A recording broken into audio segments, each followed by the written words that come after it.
Muy buenos dias, Philadelphia. What is going on? Welcome on into today's edition of Phillies game recap, recapping last night's Phillies 11-4 victory over the Cincinnati Reds in Game 2. And guys, thank you so much for tuning in because obviously, as we do know, we can't go live, but I figured out, hey, we can go YouTube live. We can just go strictly YouTube live, so it's going to be a lot of fun. But it's a beautiful morning here in the Philadelphia. I'm actually in Philly here today. But I don't know if I was the only one that woke up and smelled that. Did you guys smell that this morning? The smokes that were absolutely left by the Phillies bats in Cincinnati in Great American Ballpark. It was an absolute slugfest here for the Philadelphia Phillies. 11 runs off of 18 hits. And look, this is the Cincinnati Reds. And I do understand all of that. But the fact of the matter is, what you want right now. The Phillies obviously are gearing up for another weekend series against those stinking Mets. And I hate that we have to revolve this all around the Mets, but the fact of the matter is you haven't won a series against them, right? And so going into a home series against those stinking Mets, you want to go in there confident and loose, and that's what they're working on right now. And this has been an offense that obviously has been stagnant over the past couple games.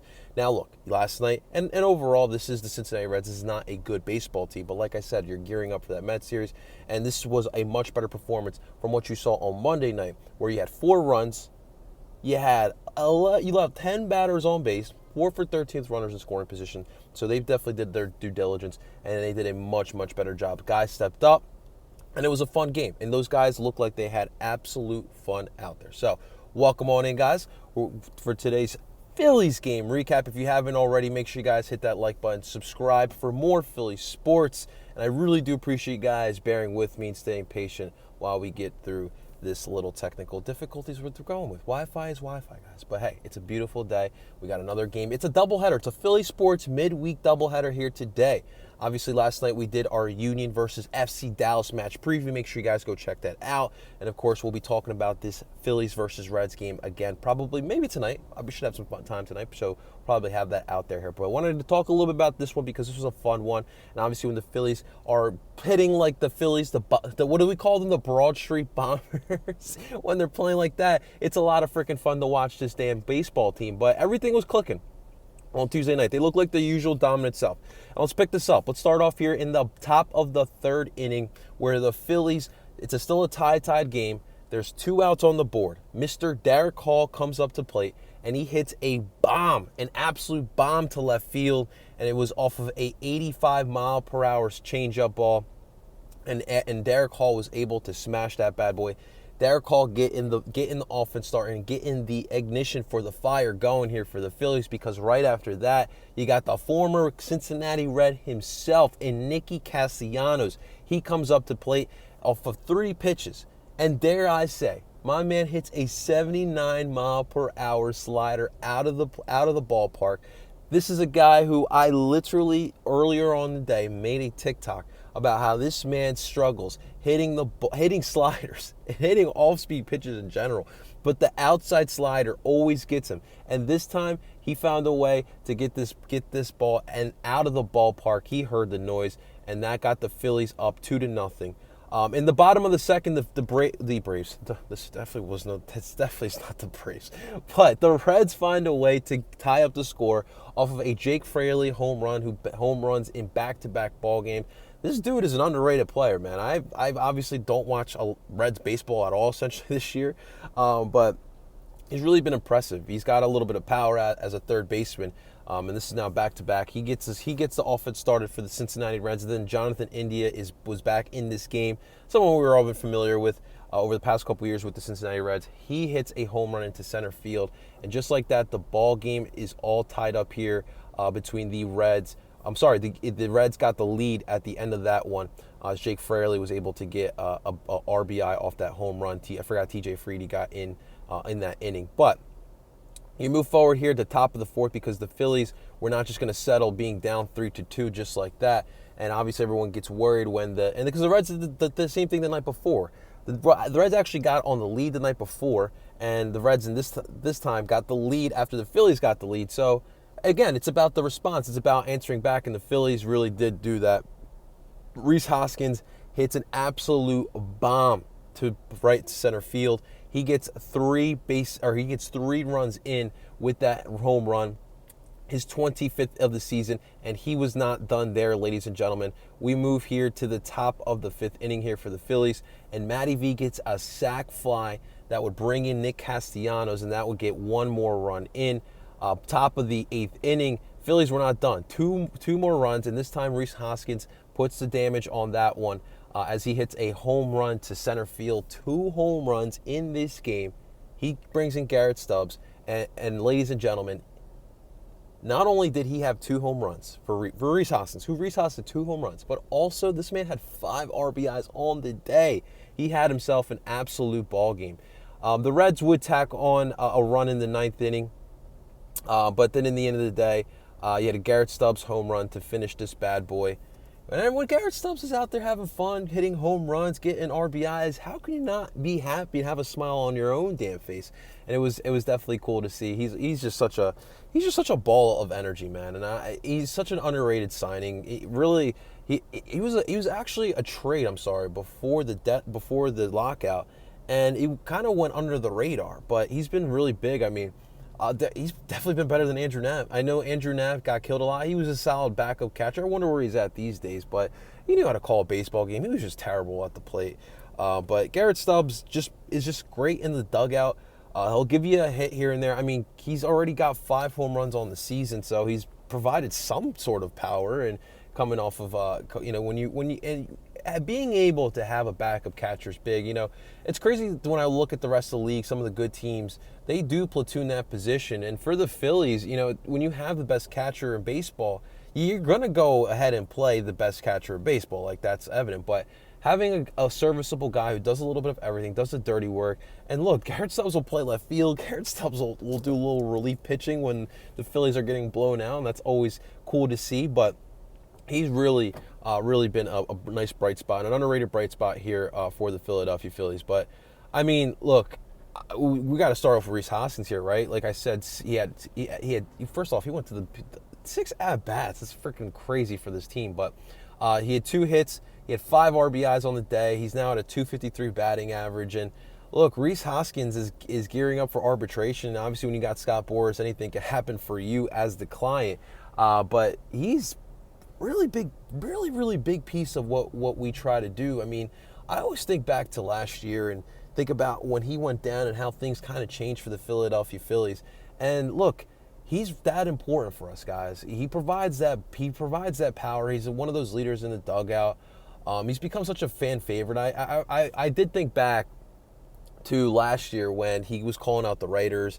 I think it was after like a bad Aaron Nola start, and he's calling out the writers like, well, we still had a good game, but I know you guys are going to write what you write in the papers. And obviously, we all had our chuckles and we all had our two cents to give at Rhys Hoskins. But when Rhys Hoskins puts his head down, has fun, gets to work, is putting the barrel on the ball, everything goes well for this baseball team. And this is the Rhys Hoskins that we absolutely are going to need. And with the news of Bryce Harper taking batting practice and looks like he's gearing up for a September return, it's going to be big having Schwarber, Hoskins, and Bryce Harper at the top of the lineup. And Kyle Schwarber is also gearing up to come back by the Mets series. So this was the plan. We'll see if he'll be played here today in a midday game. But it's definitely cool to see Kyle Schwarber and Bryce Harper literally right around the corner, the missing pieces to this team, to this baseball team. Nick Castellanos. Here's the question. This is a question that we always ask ourselves. Is this the game that finally Nick Castellanos wakes up and becomes the player that we all were wanting and the Phillies obviously paid for? He was great. 3 for 5 here today. He obviously hit the home run as well. Find a way to get on base. He obviously is comfortable playing in Great American Ballpark. But what will happen to Nick Castellanos beyond this point? Now, my gripe with Nick Castellanos is I've seen this throughout the season, and besides the frustrations of him always swinging at sliders and striking out the way he does, Nick Castellanos hasn't really been able to be the guy that kind of takes command. When this team needs him, he seems to not step up. Besides that one midday Wednesday game against the Atlanta Braves like 2-3 weeks ago, where he hits the 2-run home run shot that won the ball game for the Philadelphia Phillies. Besides that moment, like, what can you pinpoint as Nick Castellanos' breakout moment, that clutch moment? He hasn't had that besides that Atlanta game. So when you pay the money for that guy, when you got the numbers career-wise as Nick Castellanos has, you would expect that not all the time, but in certain moments, he would take control of the situation and be the one to kind of step up here for the Philadelphia Phillies. So we'll see if this is the type of game for him, but obviously he had a good one. I do want to touch upon the Brandon Marsh stuff because that was definitely disappointing in the second inning. It was off the Jonathan India home run. He goes up to try to get the out, climbs the wall, and falls very awkwardly. His knee buckles. I'm assuming it was his left knee with the one that buckled on him. That's very unfortunate. This is a guy who we obviously traded at the deadline, has a lot of potential. Seems like things were starting to click with him, and that was a nasty injury. It was no contact. Actually, he braced himself and it went wrong. Now, from my understanding, there is a bone bruise, so that is better news. So he might not miss too much time, but this is a guy, listen, what a young player, and when you're getting, I don't want to say a broken player, but this is obviously a kid that needs to get more at-bats because he needs to work on his fundamentals. Kevin Long has been working with him, and it's definitely paid off some dividends in the short amount of time. Both him and Noah Syndergaard have been paying off, have been listening to what Kevin Long and Caleb Cotham have been telling them individually, and so it's definitely a big blow for him, and it was an ugly moment. You know, he was down for a second. He walked it off, which is always big. Nick Maton came into play. I think they shifted over Matty V to center field. They put Nick Maton at left field. And for all the people last year that were saying, yeah, put Nick Maton in the outfield, Girardi. Well, this is your saving grace, guys. You're going to be able to see Nick Maton in the outfield, and you'll be able to determine whether or not it'll be good. I didn't want to do it because he's still really young, still trying to figure out major league at-bats, and I don't want to throw an extra wrench at him by putting him in the outfield, a position where he hasn't really been playing. But in the situation, you don't have any other outfielders, and I would much rather have Nick Maton up here than whatever else we're going to have in the. I don't even know who would be the next minor leaguer to come up in the outfield, to be quite honest. Now you got rid of Odubel Herrera. I saw Simeon Muzion. Maybe Simeon has been called back up by Lehigh Valley, but I saw him getting called back down to Reading. So I don't even know who would be the other outfielder that would come up at that point. So this would be, it's definitely, I would rather much see Nick Maton because I do trust his bat. And listen, if the Braves were able to win with Eddie Rosario as their corner outfielder, I think I'll be okay with Nick Maton being as one of those corner outfielders. So that's definitely one that we're going to keep an eye on. I want to see what happened to Derek Hall as well. Listen, Derek Hall, when given the opportunities, has shown that he can produce for this baseball team. But he just needs a couple more. He needs more at bats, and its tough part is he only plays first, which that's Rhys House's position, and he DHs. And obviously, when Bryce Harper comes back, he's going to be your full-time DH. So I feel like a power hitter like Derek Hall needs consistent at bats. Although he's out for like 2 games, and he comes in and he hits a home run off his second at bat. And so I'm curious to see what happens with Derek Hall. Obviously, great bench piece, but going forward, dude, if he's going to continue giving you this type of production, wouldn't you want to go look for some value, maybe trade him in the offseason? I'm just saying. You don't really need him. It's nice to have him, but you don't really need him. And wouldn't you much rather, supplement the outfield or get another starting pitcher? I know Noah Syndergaard is here, and he's working on things with Caleb Cotham, but, I'm just throwing things out there, throwing shit at the wall. We'll see what sticks. But let's move to the pitching because Kyle Gibson, man, he's the definition of a wild card. Kyle Gibson coming off of a bad outing was against the New York Mets and comes back into this game. 6 innings, allowed 6 hits. Yeah, 6 hits, but that's Kyle Gibson. He's a contact guy. Relies on the infield. He allowed 3 earned runs. That's not bad. 2 home runs. That's not what you really like to see.